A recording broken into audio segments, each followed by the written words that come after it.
No, joven. Vamos a continuar entonces, jóvenes, para enlazar el tema de las dictaduras que estuvimos analizando ya la semana pasada y repasando el día de hoy. Aquí tenemos, pues el tema de hoy es el paso de las dictaduras a la democracia. Cómo terminaron las dictaduras y cómo llegó finalmente la democracia. A ver, voy a pedirle a Paulina Porter. Paulina Porter, ¿qué está haciendo en esta figura? Miren, en esta imagen, la señora que está detrás del cartoncito que está aquí. ¿Qué es lo que está haciendo? Está dando su voto. Exacto. ¿Usted alguna vez ha tenido que dar su voto? No. ¿Ni cuando han elegido, por ejemplo, al presidente del curso? Sí. Sí. Ah, ¿verdad que sí? Bueno, eso se llama democracia.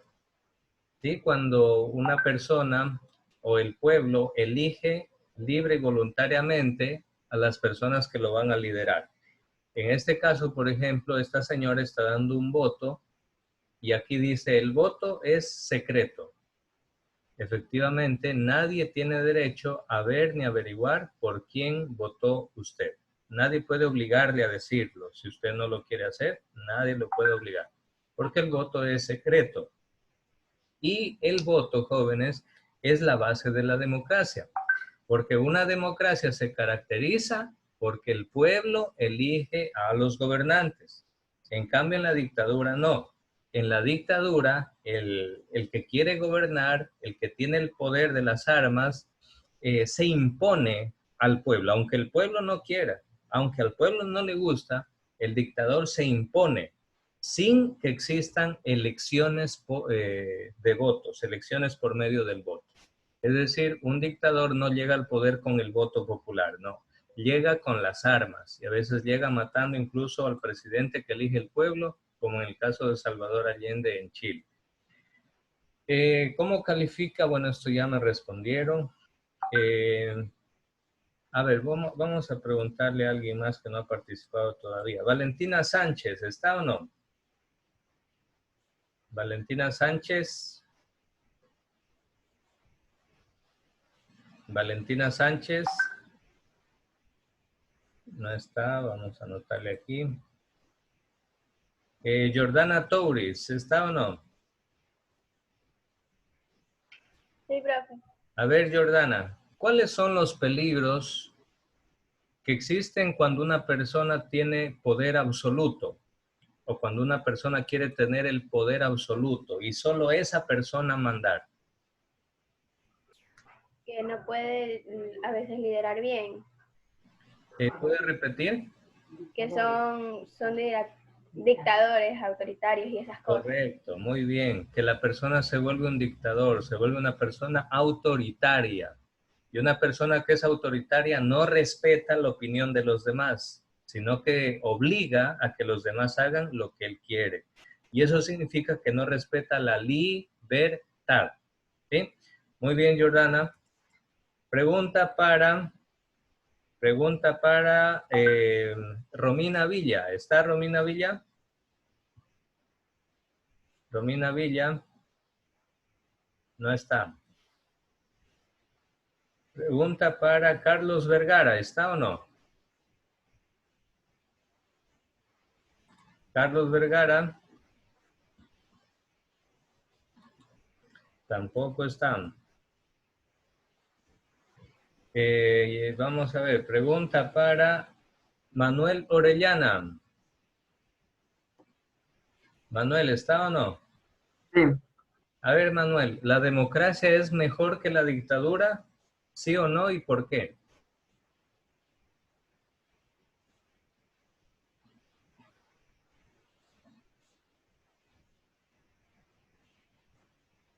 Sí. Responda, Manuel, por favor.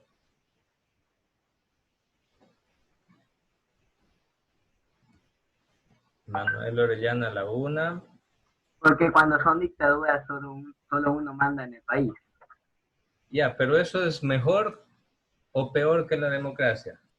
Es peor. Ya, muy bien. Es decir, la democracia es mejor Porque en la democracia hay libertad. Grábense esto, jóvenes. En la democracia hay libertad. En cambio, en la dictadura te obligan a hacer aunque tú no quieras. ¿Sí? En cambio, en la democracia el pueblo tiene libertad. Libertad de expresarse. Libertad de elegir la religión que quiera tener. Libertad de escribir, de opinar, de hablar. Libertad de elegir al gobernante que considere conveniente. Y jóvenes, esas características de la libertad siempre son positivas y siempre son mejores que las características de las dictaduras, ¿sí? Muy bien, aquí seguimos.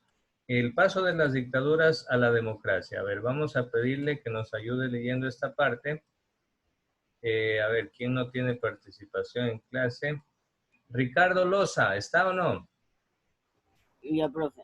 A ver, Ricardo, lea por favor. Las dictaduras en América Latina. Trataron de estatizar los sectores estratégicos de la economía, industria petrolera, pero esto solo benefició a las clases dominantes, no a los pobres. Las dictaduras terminaron en América Latina gracias a que se comenzaron a conocer a nivel internacional las innumerables violaciones de los derechos humanos. A ver, entonces, Ricardo, ¿cuál fue la causa por la cual terminaron las dictaduras en América Latina? Por las violaciones de los derechos humanos. Correcto, muy bien, Ricardo. Gracias a que en el mundo entero comenzó a saberse, a conocerse qué era lo que estaban haciendo las dictaduras, eso comenzó a ejercer presión internacional sobre los dictadores y comenzaron a debilitarse poco a poco, al punto que las dictaduras se fueron poco a poco debilitando y les obligaron a ceder el paso a nuevas elecciones. Y ahí es donde se da el paso de la dictadura a la democracia. Miren la caricatura de acá, jóvenes. Miren cómo esta espada que dice dictadura está sobre la cabeza de una señora que dice democracia. Y miren el pie o la bota que está sobre la democracia es como la bota de un militar, precisamente porque la dictadura aplastó la democracia en América Latina. Sin embargo, gracias a que comenzaron a conocerse todas las violaciones de los derechos humanos que hicieron esos militares, entonces poco a poco comenzó a revivir la democracia en el continente. Vamos a ver qué es lo que sucedió en el Ecuador y cómo revivió la democracia. A ver, ¿quién se acuerda cómo se llamaba el dictador que tuvo el Ecuador? ¿Quién se acuerda? ¿Guillermo? Lara. Bien, Guillermo Rodríguez Lara. Bien, vamos a escuchar este extracto del video para que vean cómo fue el paso de la dictadura a la democracia aquí en el Ecuador. Las detenciones arbitrarias y la persecución a los opositores se mantuvieron hasta el final de la dictadura. A fines de julio de 1978, el triunvirato llamó a elecciones. Luego de 4 años de gobierno militar, volvía a la democracia de mano de Jaime Roldós Aguilera. Ojo, pregunta de examen. ¿Cuál fue el primer presidente que eligió libremente el pueblo ecuatoriano después de la dictadura? Ahí usted tiene. El doctor Jaime Roldós Aguilera. Con él se pasó de la dictadura a la democracia. Pero vean lo que le pasó. Nació en Guayaquil el 5 de noviembre de Guayaquileño, miren, de esta ciudad. 1940.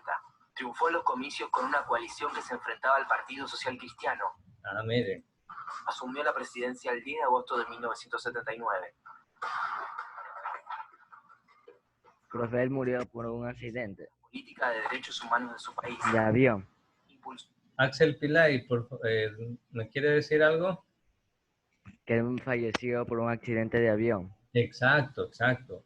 ¿Y sabe qué le digo a Axel? Que hasta el día de hoy no se esclarecen cuáles fueron las causas de ese accidente y la mayoría dice que fue un atentado de la CIA, que lo mataron prácticamente. Eso no fue un accidente así nomás, sino fue un asesinato. Vamos a ver. además la formación de un bloque continental democrático en contra de las dictaduras latinoamericanas. ¿Escucharon eso? Ahí está el problema. Por eso es que lo mataron, jóvenes. Este presidente, que realmente era un presidente que sí tenía agallas y valores y bien puestos los pantalones, él comenzó a impulsar en toda Latinoamérica un bloque en contra de las dictaduras militares. Y les pregunto, jóvenes, ¿qué país poderosísimo apoyaba las dictaduras militares? ¿Cuál era? ¿Cuál era ese país poderoso que apoyaba las dictaduras militares en América Latina? Samir García, ¿cuál era ese país? ¿Era Francia? ¿Era Inglaterra? ¿Era China? ¿Rusia? ¿Estados Unidos? ¿Cuál era el país que apoyaba las dictaduras militares? Y que incluso los asesoraba y les daba instrucción a los militares cómo matar y cómo desaparecer gente. ¿Cuál era? Estados Unidos. Estados profesor. Unidos. Exacto, por medio de la Escuela de las Américas, que era una escuela donde se formaron los dictadores. Entonces, obviamente, si este presidente iba a armar un bloque en contra de las dictaduras, iba a armar un bloque para investigar todos los asesinatos que cometieron los dictadores en América Latina, obvio que a eso, a Estados Unidos y a la CIA, no le caía para nada bien. Entonces, vamos a ver cuál fue el final triste y lamentable que tuvo este presidente.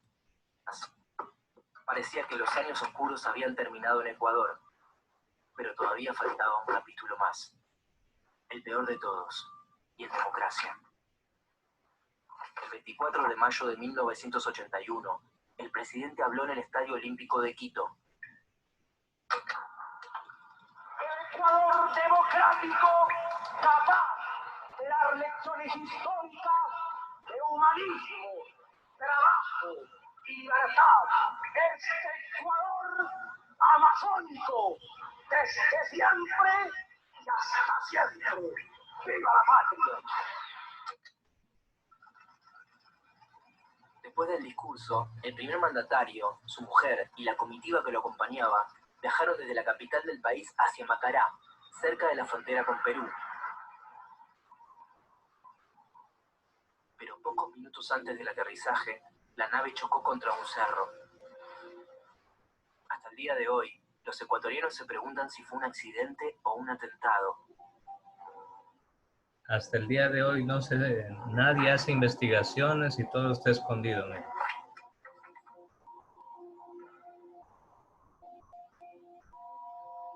El vicepresidente concluyó el mandato en un escenario convulsionado. Ecuador quería un cambio y el 6 de mayo de 1984 votó mayoritariamente al Frente de Reconstrucción Nacional. Liderado por El León nuevo Febres presidente Cordero. ecuatoriano se llamaba León Febres Cordero Rivadeneira. Nació en Guayaquil el 9 de marzo de 1931. Ganó los comicios con el 51,54% de los votos. Miren, con la mínima diferencia. Ante Dios y ante la patria, que jamás os traicionaré. Pese a sus promesas, Febres Cordero llevó adelante una economía regida por los vaivenes del mercado.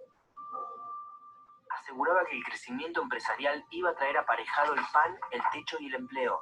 Esa era la promesa, pero no sucedió. Una pequeña porción de la sociedad se enriquecía. El resto de los ecuatorianos sufría su política, traducida en más hambre, miseria y desocupación. Es lo que estamos sufriendo ahora, jóvenes. El neoliberalismo siempre fue así. Miren el gráfico. Los ricos se hacen inmensamente más ricos. ¿Y qué pasa con los pobres? Traducida en más... Cada día se hacen más y más y más pobres. Esas se llaman políticas neoliberales. Y León Febres Cordero fue uno de los que más impulsó esas políticas aquí en el país. Desde ahí el país ha vivido en mucho subdesarrollo, en una situación muy complicada. Bueno, entonces, jóvenes, sin embargo, lo que yo quería mostrarles de este video es cómo fue el paso de la dictadura a la democracia. Y fue eligiendo un presidente. ¿Cuál fue ese primer presidente elegido en la democracia después de la dictadura? Fue Jaime Roldós Aguilera. ¿Qué es la democracia? Alex Calle, lea por favor, ¿qué es democracia?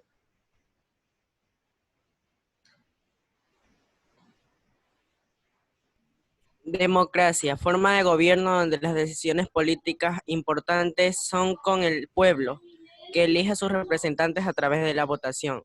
De la democracia griega que se compone de demos, personas, y kratos, poder. Muy bien, gracias. Eso es democracia, significa poder del pueblo o poder de las personas, ¿sí? Y es una forma de gobierno donde el pueblo elige a su gobernante. Así de fácil, ¿sí? Esta es una radiografía democrática de la historia de América Latina, prácticamente, jóvenes. En 1820 hasta mediados del siglo XIX, la autoridad en América Española ya fue débil. Claro, porque a partir de 1820 en adelante fueron las guerras de independencia. Entonces el poder del Imperio Español se debilitó. Pero los dirigentes que sirvieron a la corona española mocionaban una de las mejores formas para gobernar era la monarquía.